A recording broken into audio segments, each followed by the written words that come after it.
want to talk about the Baker reading. So this is commentary on the Baker reading.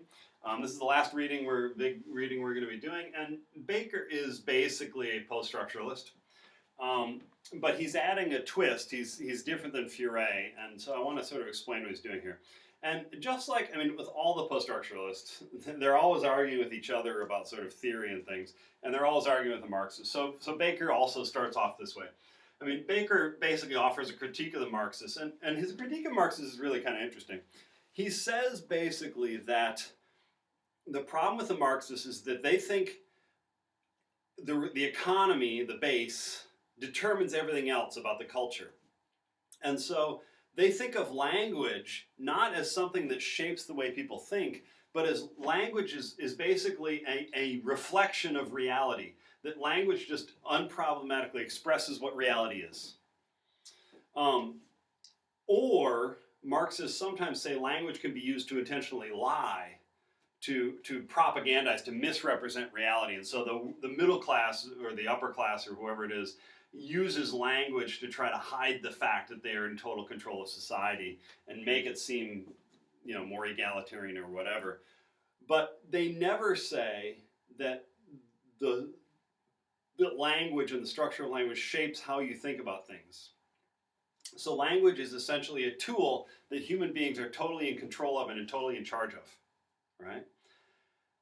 And so Baker says the Marxists are wrong on that. He says, no, this is an independent variable, that language and the way people use language, in particular different discourses, different chunks of language, different types of language, create a sort of a logic and a system of thinking using the categories, the terms, the definitions, the ideas in that chunk of language. They shape the way you think. And so the Marxists are missing this enormous level of historical causation because they think it's just automatically translates from here's what the economic reality is, goes through language with no change and comes out exactly the same. And Baker says that's not how it happens. So he criticizes the Marxists for ignoring the power of language and culture to shape how we think about things. Okay. Now, the post-structuralists don't make that mistake, right? They're all about language, and Baker fits right into the post-structuralists. He is one. But Baker has some criticisms of various post-structuralists, too. He points to Michel Foucault in particular and Claude Lévi-Strauss. Lévi-Strauss is actually an anthropologist. And Foucault was he was a critical theorist. It's hard to say what he actually fit into. He wrote about prisons, and he wrote about mental illness and medicine and health, and he was sort of a historian and sort of not. But Baker's criticism of those two is essentially that that people like Lévi-Strauss and Foucault, they tended to not see that language changes over time. Foucault had this famous idea that you would have a discourse that was sort of there as a block and it stayed there, and then all of a sudden it just sort of stopped and another one popped up and replaced it. So Foucault liked to focus on these moments where everything changed. Baker is not so sure. He says no, he's pretty sure that language changes more slowly than that over time. And so for instance, the Enlightenment was there for a century, and it was developing new ways of talking about government and what have you. And it wasn't like suddenly in the Revolution, this Rousseauian discourse popped out of nowhere. No, it was evolving over time. And during the Revolution, the language evolved, and after the Revolution, the language evolved. And so Baker is basically saying, we have to study how these things change over time.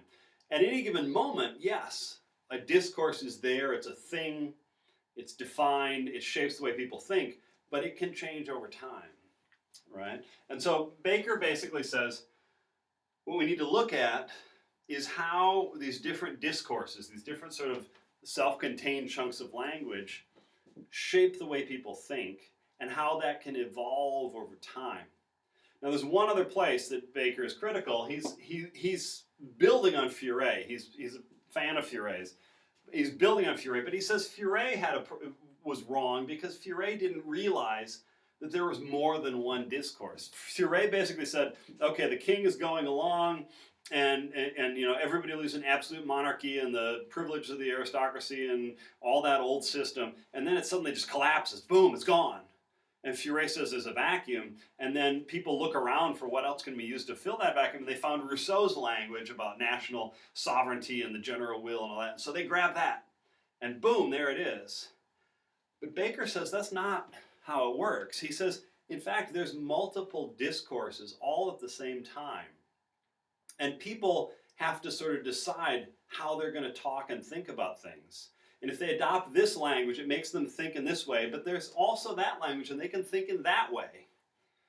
And so Baker says if you really want to understand what's going on in the French Revolution, you can sort of start with Furet's idea that the old discourse of the monarchy, that the king was chosen by God and the church supports him, and the king has absolute authority to do whatever, and the government is his household, and the people are his children, and and they owe him all allegiance and loyalty, etc.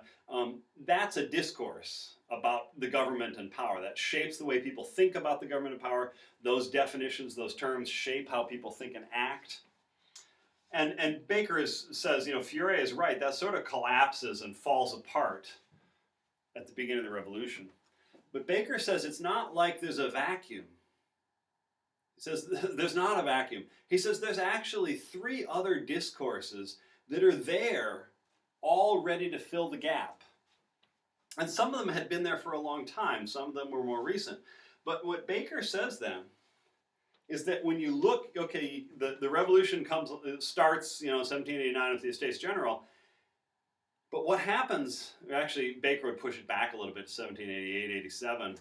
But basically he says what happens is that you see the real revolution is a struggle between different discourses, or between people who embrace one discourse and they think this is how we should think about government, and these people who think this is how we should think about government, and these people think this is how we should think about government.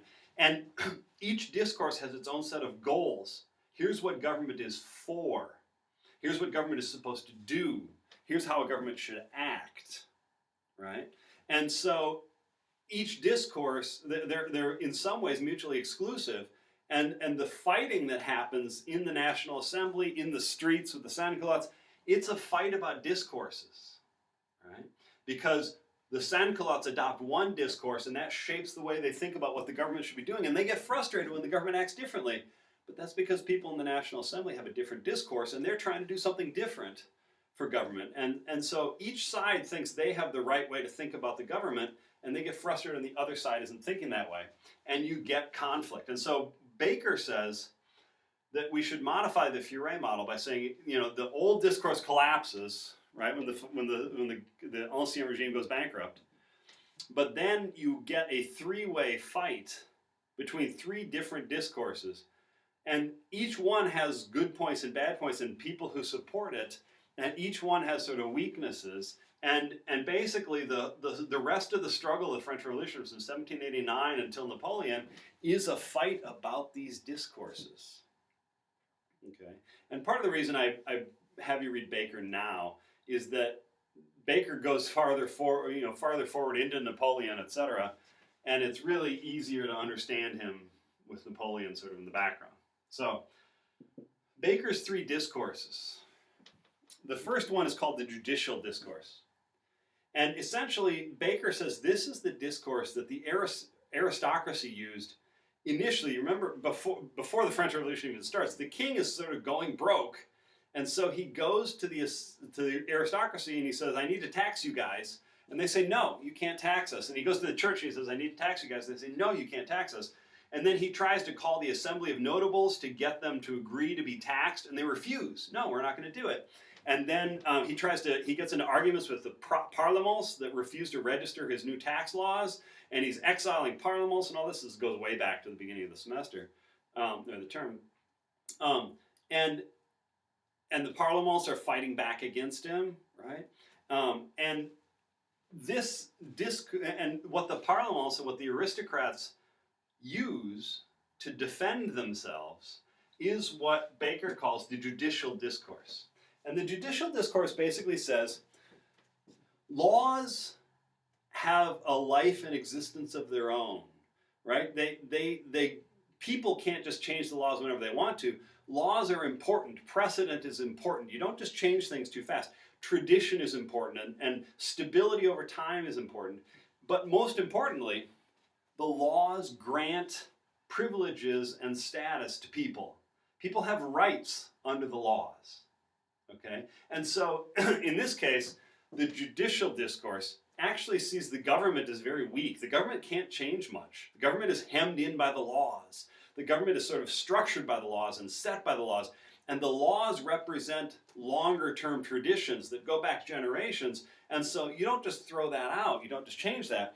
So the judicial discourse is kind of counter-revolutionary. It's not in favor of changing things rapidly in a revolution. It's saying, no, we have to have respect for the past, have respect for these rights and privileges. And this is the discourse that the aristocrats used to say, no, you can't impose new taxes on us because we have rights that go back generations under previous laws, and you can't just change that. Right? And so the judicial discourse talks about individual rights. I have the right not to pay taxes because this right was granted to me going back whenever. It talks about liberty, but in a specific way. Aristocrats have special privileges that they don't have to pay taxes. That's a liberty, is the way they would talk about it in the pre-modern era. And so the judicial discourse is this language of rights and privileges and things the government can't do, and because its laws are real and based on tradition and you can't change them. And so this is a discourse that's got a certain logic. Change has to happen slowly, gradually. The law is really important. We have to have enormous respect for the law, enormous respect for tradition. Individual rights can't be taken away because tradition and the law grant them. And even if things are unequal, we have to respect the laws that grant that inequality. Right? Well, so this discourse of the law and the law being important, it's initially taken up by the aristocracy to defend themselves against Louis XVI trying to impose taxes on them. But then, when Louis tries to call the Estates General, the judicial discourse pops up again. Oh no, you've got to do the Estates General according to the rules of the way it was done in the past. You can't come up with new rules for the Estates General. It's got to be done according to tradition, right? And when you start talking about membership, who's got the right to be in the Estates General? That's about individual rights. We get to vote in this estate and that estate votes, etc. And so the judicial discourse is used there to try to prevent the revolution in the first place, and to try to resist the power of the king, and to try to resist the expanding power of the centralized state represented by the king. But then later, during the revolution, this judicial discourse gets sort of transformed, and it keeps popping up again and again and again. And in fact, it outlives the French Revolution, and it's there after the French Revolution for people to take up again. Right? Now, on Thursday, I'm going to talk about how the French Revolution sort of sets up our modern political ideological spectrum. The judicial discourse that Baker talks about really feeds into the modern conservative position on the ideological spectrum, but I'll talk about that on Thursday. All right, so Baker says that this discourse was there. It's not the discourse of absolute monarchy.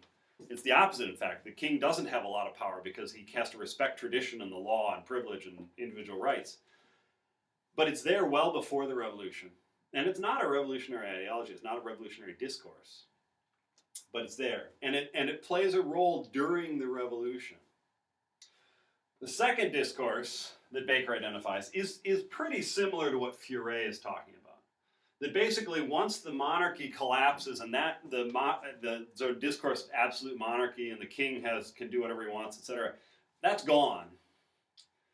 And the political discourse gets taken up. And what Baker means by the political discourse is the idea that the government gets all of its power from the people.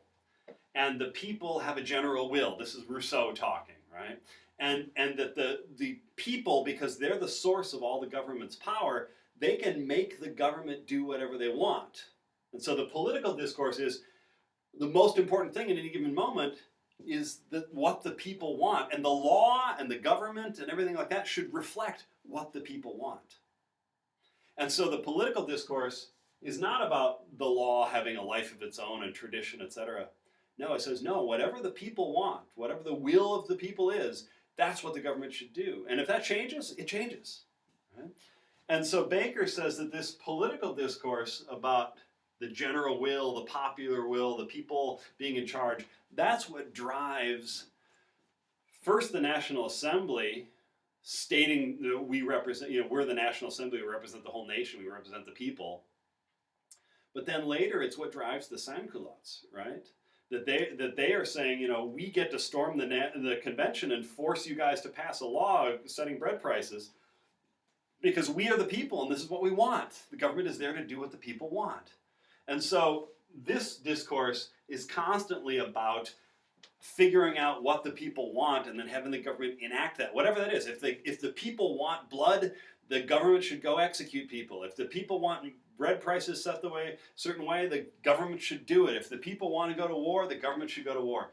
And so in this discourse, what should happen in the government is whatever the people want. And the government should always be about figuring out what the people want and giving it to them. And so here, politicians who want to be in charge on this discourse have to show that they speak for the people. Right? And this is why Robespierre, being incorruptible and wanting, talking about, morality and principles, he always said, the people want this or that, and he always thought of himself as embodying the general will. And Napoleon is doing these plebiscites because he wants to show that he represents the people. So that's this discourse talking there, right? That's this collection of ideas about the government exists for popular sovereignty and the general will, and that collection of ideas and language shapes the way people think about what the government's supposed to be doing, right? So these two are sort of at odds with each other, right? The political one says whatever the people want should be what happens, and if it changes, you should change things right away. It's pretty revolutionary, right? Everything can change if the people want it to change. The judicial one is no, you have to respect tradition, you can't change laws too fast, you can't take away individual rights.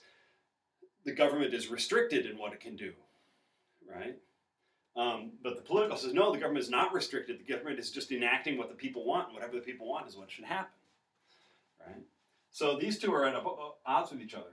But Baker says this is the third one. And he calls this the administrative discourse, or the ideology of administration.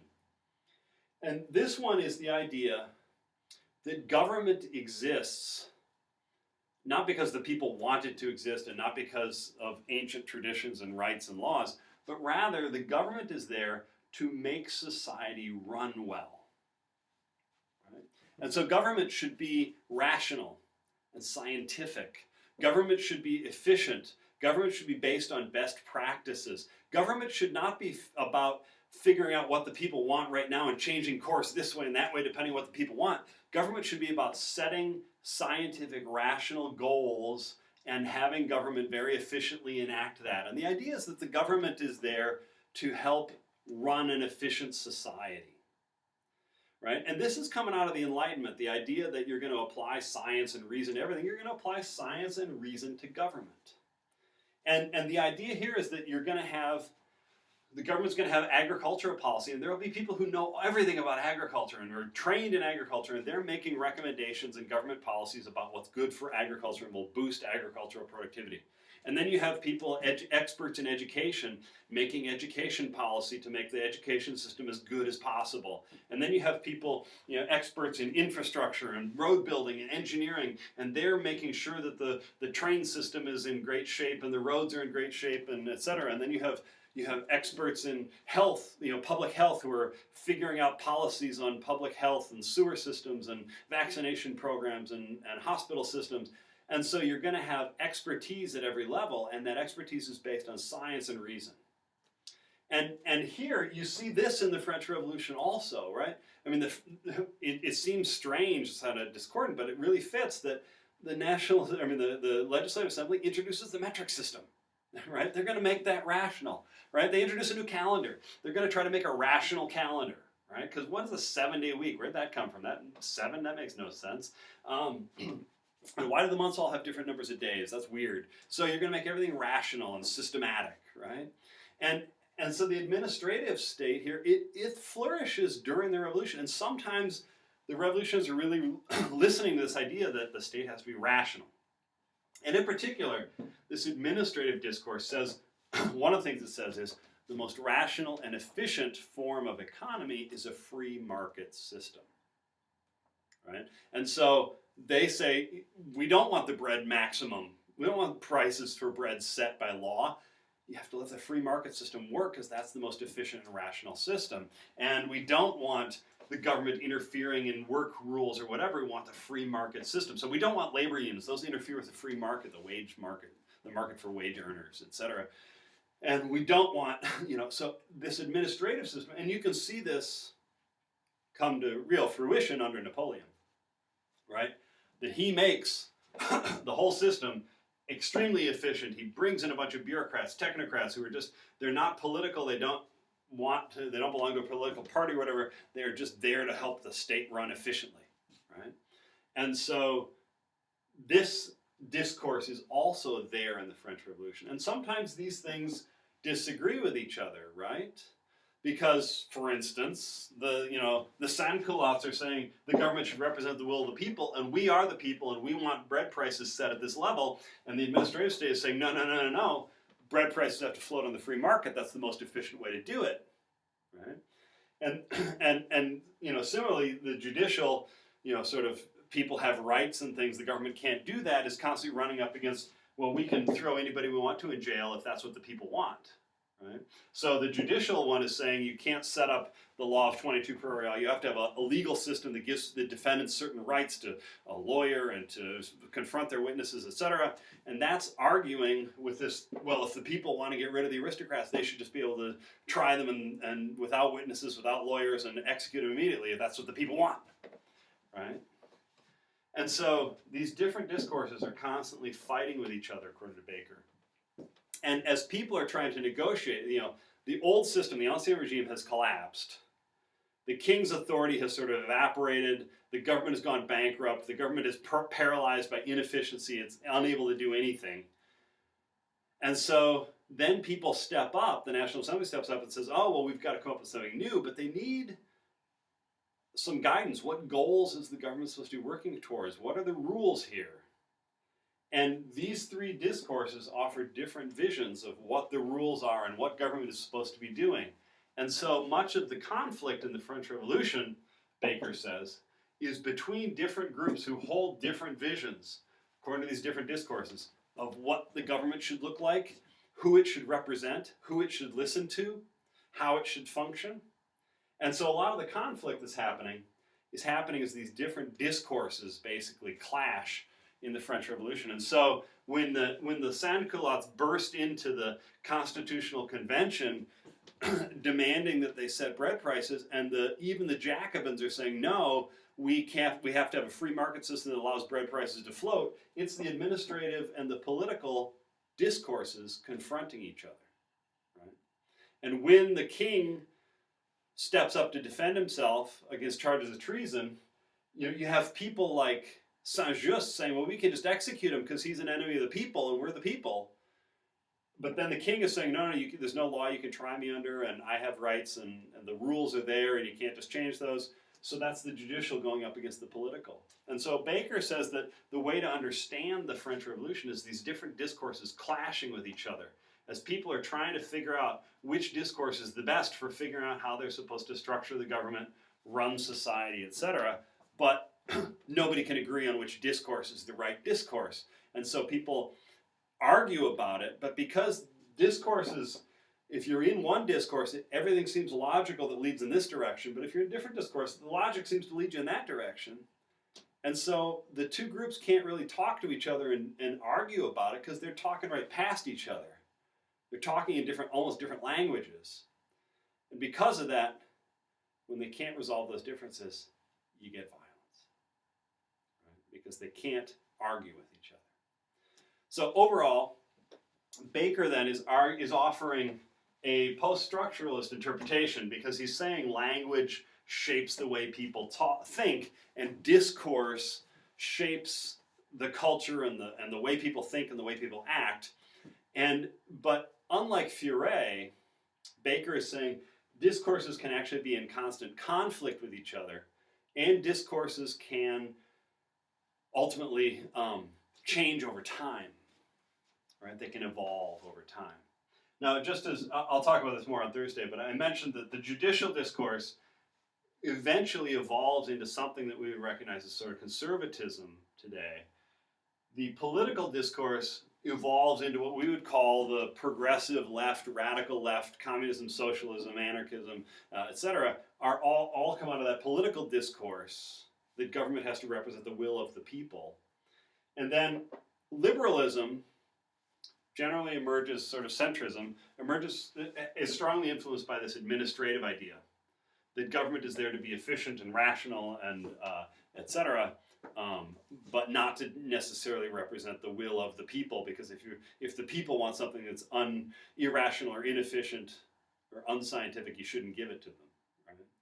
And so today, these three different discourses have sort of emerged into our political spectrum, from conservative to radical, with liberals sort of in the middle.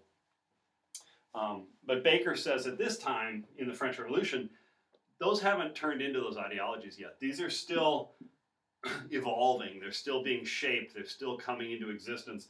And they're changing over time. Over the course of the revolution, those discourses sort of change a bit. And they're constantly clashing. And in the context of confronting each other, sometimes they change a bit. So for Baker, if you really want to understand the revolution, you have to understand these discourses. So that's the commentary on Baker.